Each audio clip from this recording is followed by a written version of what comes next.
Ever wondered what truly lurks behind the painted smile? What shadows dance in the carnival's last dying light? Tonight, we delve into a tale so chilling, so unsettling, that it tore through the fabric of American society, leaving a trail of blood and a haunting question. How can laughter turn so deadly? This isn't just a story. It's a descent into the nightmare that birthed The Grinning Shadow, a true crime saga that gripped a nation, sending shivers down the spine of every parent, every child, every person who ever saw a clown and felt that flicker of unease.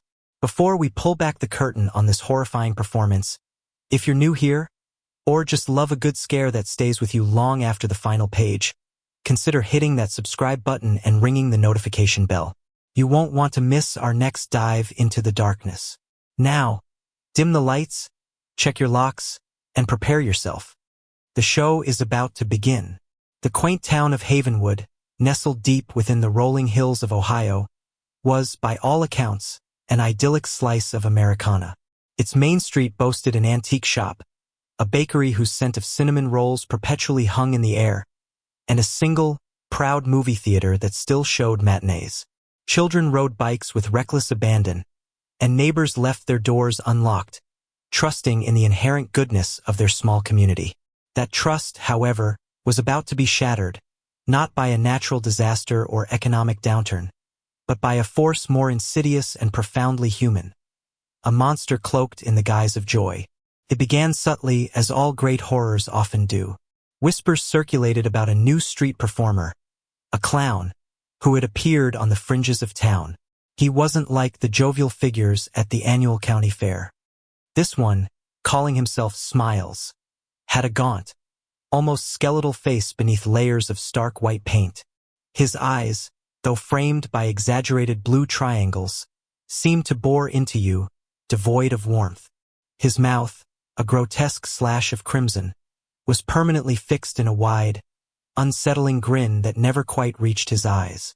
He performed mostly for tips, juggling worn-out pins or twisting balloons into crude, unsettling shapes, his movements stiff, almost marionette-like. Most people averted their gaze, finding him more disturbing than entertaining. The children, usually drawn to clowns like moths to a flame, clung to their parents' legs, sensing the wrongness in his silent, observing presence. Arthur Penhaligon, the man behind the makeup, had once dreamed of bringing genuine laughter to the world. A failed aspiring actor, a mediocre magician, and an utterly forgettable stand-up comedian, he had found his calling, or so he thought, in clowning. He invested his meager savings in a course, bought the cheapest white paint and red grease, and crafted a persona he believed would be universally adored. But the world, it seemed, had only ever met him with indifference, sometimes outright scorn. Children cried, parents ushered their kids away, and even fellow performers in the few gigs he landed found him off-putting. The rejection festered, a slow-growing cancer in his soul, twisting his desire for adoration into a burning resentment. He saw the world as a stage that had booed him, and he decided, in his own twisted logic, that they deserved a performance they'd never forget, one that would truly make them scream. The first victim was a young woman named Sarah Jenkins, a part-time librarian and an avid evening jogger. Her disappearance initially caused little alarm. Havenwood was too safe for foul play. Perhaps she'd visited family out of town, or taken an impromptu trip. But when her body was discovered 3 days later, tucked away in the dense woods bordering the town, the innocence of Havenwood died a swift, brutal death. She had been meticulously positioned, almost posed, at the base of an ancient oak. Her face, usually serene, was now painted with a crude, blood-red smile mirroring the one Arthur had perfected. Her eyes, wide and staring, reflected the horror of her final moments. And beside her, placed with chilling precision, was a single deflated red balloon. Sheriff Brody, a man whose career had consisted mostly of traffic violations and missing cats, was utterly out of his depth. The brutality, the grotesque artistry of the scene, shook him to his core. His small team, accustomed to community patrols, found themselves grappling with a crime scene ripped from a nightmare. The town was gripped by a fear it had never known. Doors were locked, curtains drawn. Children were kept indoors, and the evening joggers vanished from the streets. The whispers about Smiles turned into horrified speculation. Could it be him? The silent, unnerving clown? 2 weeks later, another victim. Mark Peterson, a retired history teacher known for his booming laugh and friendly demeanor, was found in his own backyard shed. Again, the painted smile, the unsettling pose, the deflated red balloon. This time, however, there was a new detail. A small, intricately folded paper crane, tucked into his hand. The symbolism was lost on the local police, who were already overwhelmed by the escalating panic. The killings were swift, brutal, yet carried out with a chilling, almost artistic precision. The victims varied young, old, male, female, but they all shared a common thread. They had been ordinary, seemingly happy people. People who, in Arthur's deranged mind, represented the world that had mocked his aspirations, the world that laughed at him, not with him. He saw their smiles as a personal affront, and he sought to reclaim them, to twist them into his own macabre masterpiece.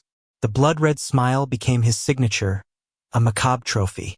As the body count rose to 4 in less than a month, with identical, horrifying calling cards, Havenwood transformed from a peaceful haven into a ghost town.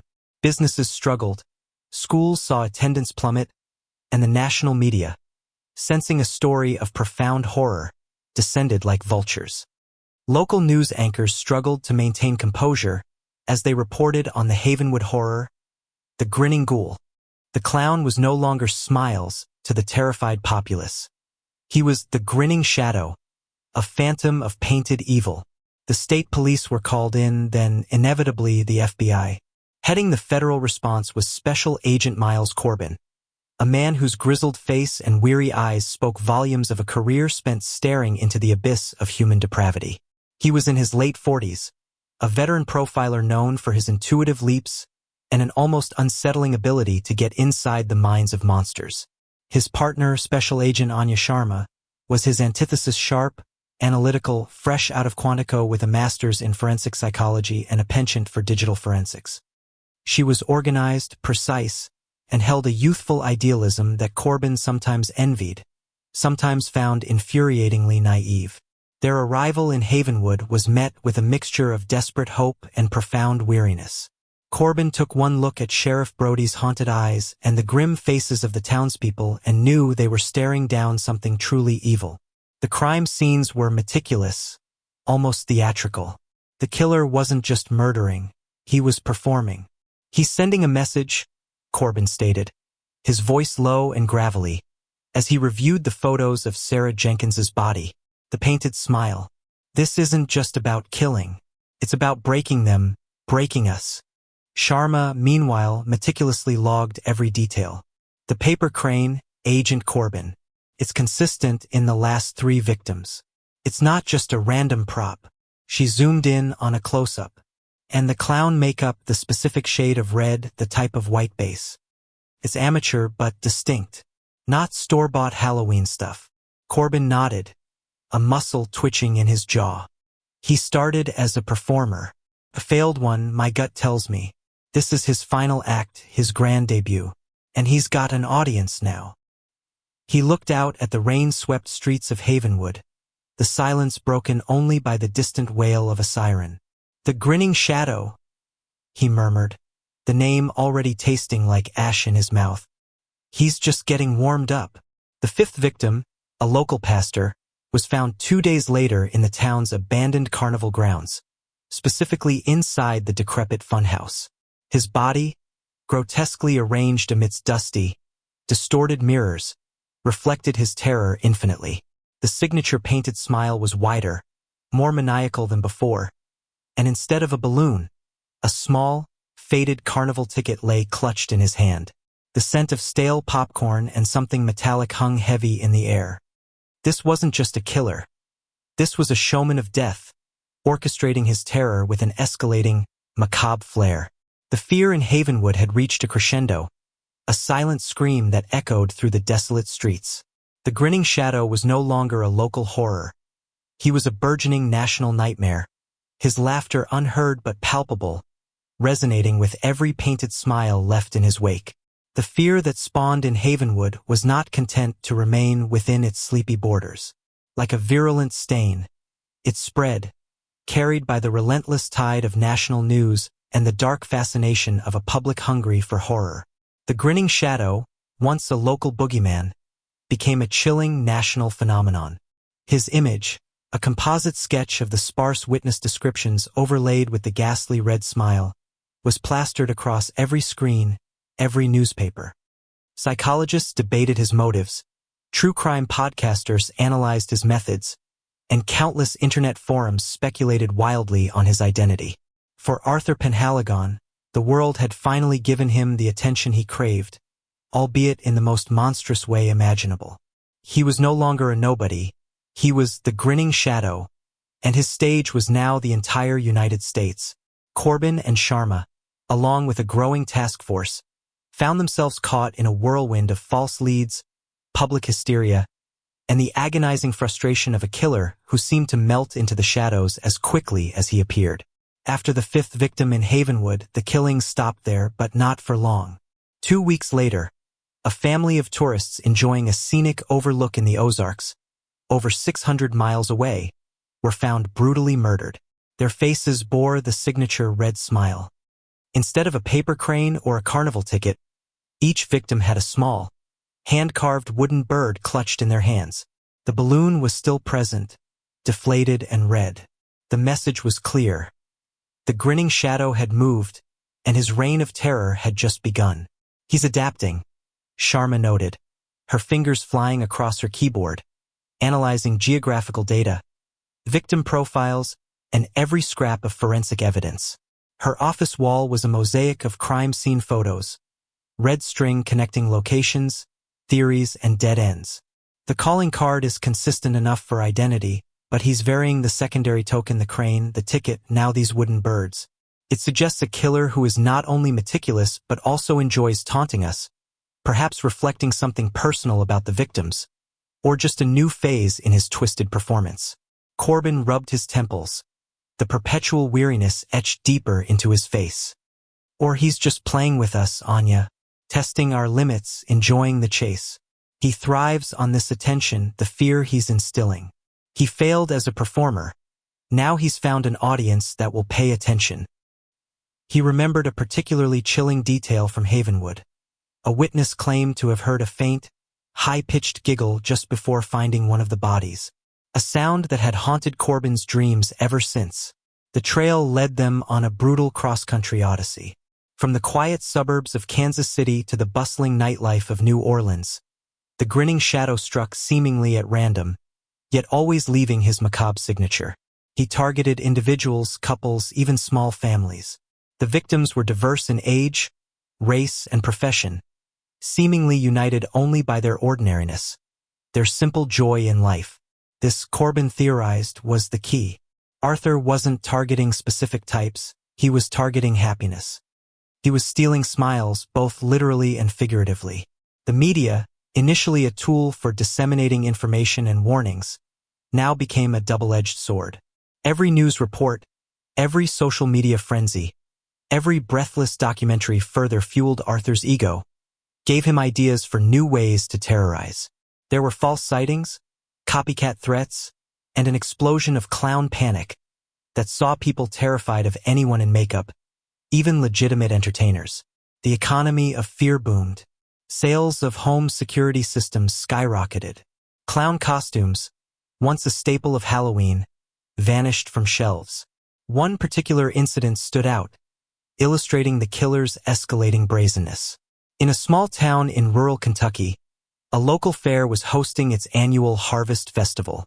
Despite the nationwide panic, the town council, eager to maintain a semblance of normalcy, pushed forward. A police perimeter was established, plainclothes officers mingled with the crowd. Yet, even with heightened security, the grinning shadow struck. A young woman, working at the ticket booth, was found in a back alley, her face painted, a deflated balloon tied to her wrist. And for the first time, A note was left, neatly folded beside her. "Don't stop the show. The audience demands more." The sheer audacity of it, striking amidst a sea of law enforcement, sent shockwaves through the task force. "He's escalating," Sharma stated, her voice tight with frustration as she projected the note onto a screen. "He's no longer just a killer. He's a provocateur. He wants us to chase him. He wants to play." Corbin clenched his jaw. "He's making a mockery of us, of the system. He enjoys the hunt as much as the kill." He looked at the map, now dotted with gruesome markers across several states. "We need to get inside his head, Anya. Understand not just how he kills, but why he chooses these particular tokens, these specific locations. There's a narrative here, a twisted story he's trying to tell." Their psychological profilers painted a picture of a severely narcissistic, psychopathic individual, likely with a history of social rejection and a deep-seated inferiority complex. The clown persona was a shield and a weapon, transforming his perceived weakness into a source of terror. He gained power from the fear he instilled, from the attention he commanded. The varying tokens suggested a connection to local industries or victims' hobbies, or perhaps places of personal significance to him. The pressure on Corbin and Sharma was immense. They faced relentless questioning from superiors, scathing media criticism for their perceived inability to catch the killer, and the crushing weight of public expectation. Corbin began to neglect his personal life entirely, living and breathing the case, his sleep haunted by the image of that blood-red smile. Sharma, despite her analytical calm, found herself increasingly withdrawn, her youthful idealism slowly eroding under the constant exposure to depravity. She started keeping a small, deflated red balloon on her desk, a grim reminder of their enemy. One night, while poring over old forum posts about failed performers and local art shows, Sharma stumbled upon an obscure, defunct website for Smiles the Clown, a children's entertainer based out of Havenwood, active about 5 years prior. The photos were grainy, but the unsettling grin was unmistakable, even without the full face paint. The name listed was Arthur Penhaligon. His biography spoke of a lifelong passion for performance, a desire to spread joy and laughter. Sharma felt a cold dread settle in her stomach. This was too direct. She brought it to Corbin immediately. He was in Havenwood, Agent Corbin, not just passing through. He lived there. He was a local clown. Corbin stared at the screen, the image of Arthur Penhaligon, a man in his late 30s, looking oddly gaunt and tired, even then burning into his mind. "A failed local clown," he corrected, his voice heavy. "Rejected by the very people he now terrorizes. This isn't just a performance, Anya. This is revenge." The pieces started to click into place. The varying tokens, the paper crane, perhaps a child's toy he failed to make, the carnival ticket, where he performed, the wooden birds, a hobby of one of his early victims, or his own. Each token was a twisted commentary, a symbol of his past failures, or a cruel mockery of his victims' simple pleasures. They dug deeper into Arthur Penhaligon's past. A string of failed gigs, small-time fraud, a history of anger issues masked by forced cheer. He'd lived a life on the fringes, constantly feeling ridiculed and unseen. Havenwood wasn't just a starting point. It was where his transformation truly began, where the seed of resentment blossomed into full-blown madness. The grinning shadow, emboldened by his success and the inability of law enforcement to corner him, struck again, this time in a crowded mall in Dallas, Texas. He didn't just kill, he created chaos. He set off a small, non-lethal smoke bomb in the food court, then, amidst the panic, slipped into a quiet corner of a department store and murdered a young couple trying to shelter. The red smiles were painted on their faces, and on a nearby display mannequin, he left his most chilling message yet. A fully inflated red balloon, meticulously tied, with a small, handwritten tag, "Encore." The nation was on edge. The grinning shadow was no longer just a killer. He was a symbol of pervasive dread. Corbin and Sharma, now fueled by a clearer understanding of their adversary's psychology, felt the net slowly, agonizingly, begin to tighten. They knew who they were looking for. The question was, where would Arthur Penhaligon stage his next, most terrifying act? The game was no longer just a chase. It was a desperate race against time, with the lives of countless innocent people hanging in the balance, against a killer whose twisted laughter now echoed across the entire country. The encore? Note left in Dallas was more than just a taunt. It was a promise of escalating horror. Arthur Penhaligon, now universally known as the Grinning Shadow, was at the height of his infamy, reveling in the terror he sowed across America. But his very success had also, inadvertently, provided the FBI task force with the crucial, almost microscopic thread they needed to pull. The fully inflated red balloon, left as a chilling flourish in the Dallas Mall, contained a unique mixture of helium and a trace amount of a rare, industrial-grade sealant, not commonly found in consumer balloons. This wasn't just any balloon.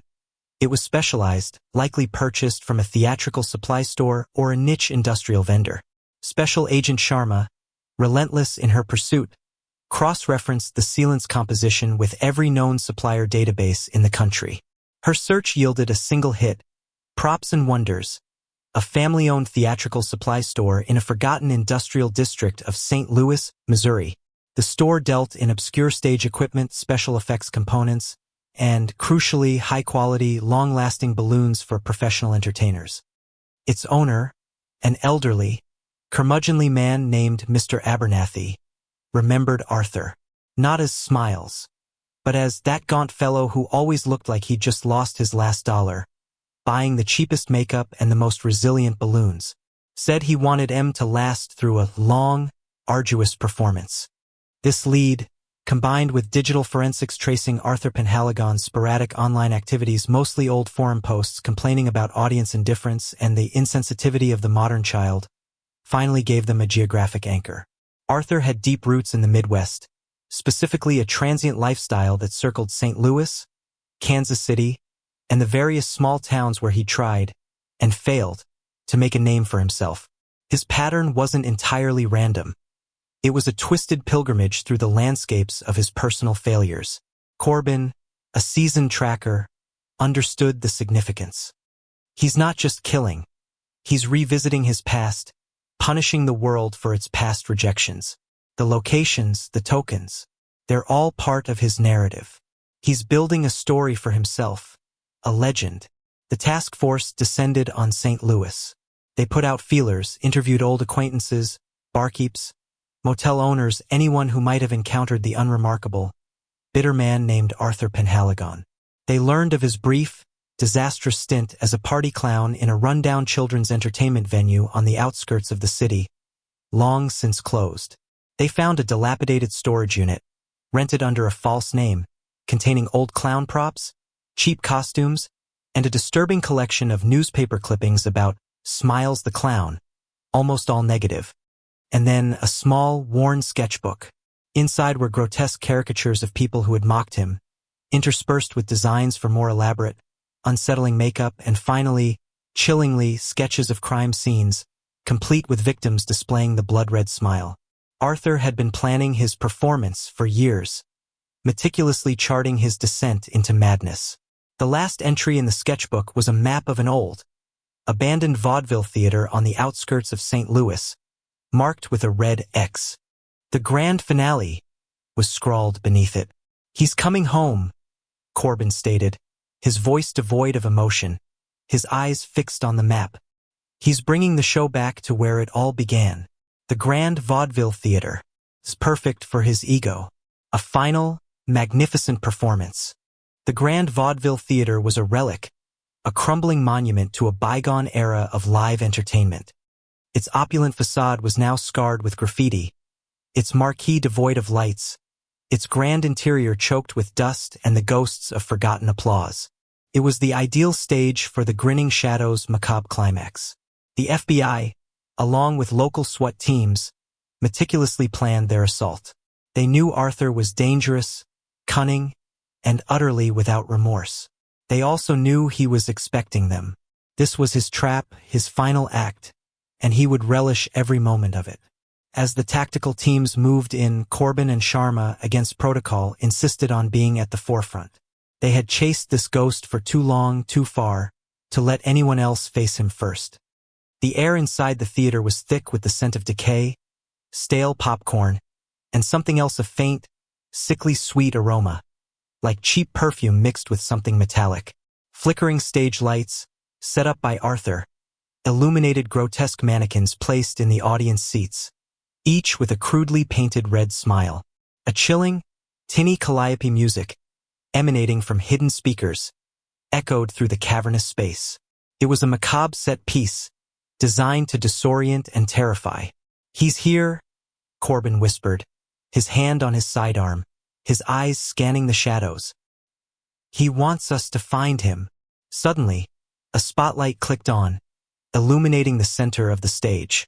There he stood, Arthur Penhaligon, fully in costume, his face a stark white canvas dominated by the maniacal, blood-red grin of the grinning shadow. He wore a tattered, sequined costume, a mockery of his past aspirations, and in his hand, he held not a traditional weapon, but a modified juggling pin, its end sharpened to a lethal point, gleaming under the spotlight. He wasn't armed with a gun, but with the tools of his twisted trade. "Welcome, agents," he announced, his voice surprisingly clear, amplified by the theater's acoustics, tinged with a manic, almost childish glee. "You're just in time for the grand finale. I knew you'd come. You're my most dedicated fans." Anya felt a surge of cold fury. This wasn't just a killer. He was a narcissist of the highest order, basking in the attention, turning his heinous crimes into a twisted form of art. "It's over, Arthur," Corbin boomed, stepping forward, trying to draw his attention. "There's nowhere left to run." Arthur simply tilted his head, his painted smile widening impossibly. "Run? My dear agent, I'm just getting started." The world never understood true art. They wanted their clowns to be fat and jolly, to make them laugh at silly tricks. But I make them feel. I make them remember. He lunged, surprisingly agile, not at Corbin, but towards a dark corner of the stage. The SWAT team converged, but he moved with the speed of a performer, ducking and weaving through the decaying props. He was leading them on a dance, a final, deadly ballet. The chase led them through the labyrinthine backstage, up creaking stairs and onto catwalks high above the stage. Arthur, fueled by adrenaline and madness, moved with an almost supernatural grace, taunting them with snippets of unsettling laughter and disturbing observations about their pursuit. He was relishing this. Finally, they cornered him in the theater's prop storage, a cramped, dusty space filled with forgotten costumes and wooden backdrops. He stood before a tattered mirror, his reflection mocking them all. His breathing was ragged, but his eyes, peering out from behind the heavy makeup, burned with an unholy light.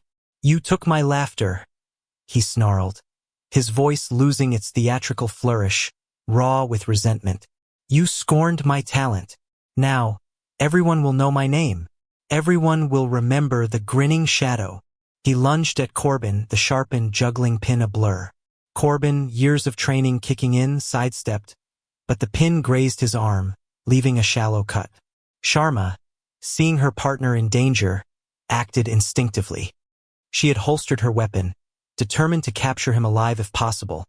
But now, adrenaline surging, she grabbed a heavy, antique spotlight stand and swung it, catching Arthur squarely in the chest.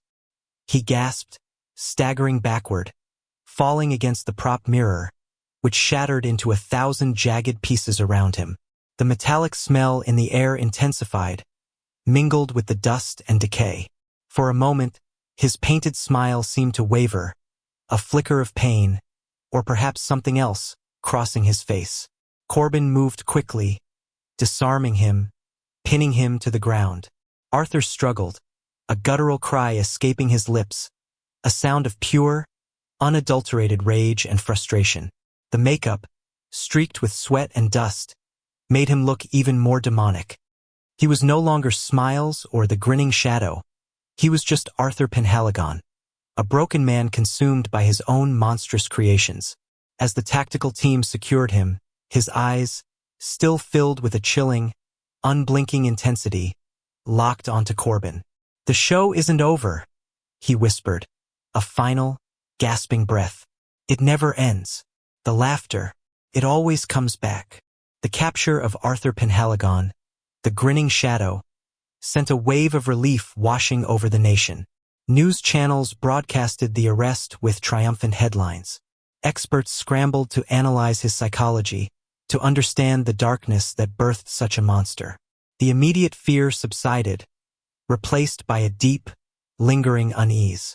The red balloons vanished from children's parties, and the image of a clown, once innocent, was forever tainted. Corbin and Sharma, hailed as heroes, found themselves changed by the ordeal. Corbin carried the weariness of seeing true evil, a shadow that would never fully leave him. Sharma, though outwardly strong, knew that the youthful idealism she once held was now permanently scarred, replaced by a stark understanding of the world's capacity for darkness. Arthur Penhaligon was tried, convicted, and sentenced to multiple life terms without parole. But even confined, stripped of his makeup and props, the legend of the grinning shadow persisted. His crimes had shocked the United States, irrevocably altering the cultural landscape, turning a symbol of joy into an icon of terror. For generations, the story of the killer clown who painted smiles on his victims would be whispered, a chilling reminder that sometimes the most innocent facade can hide the most profound evil. And every so often, on a quiet night, someone would swear they heard a faint, high-pitched giggle carried on the wind, a ghostly echo of the laughter that never truly died.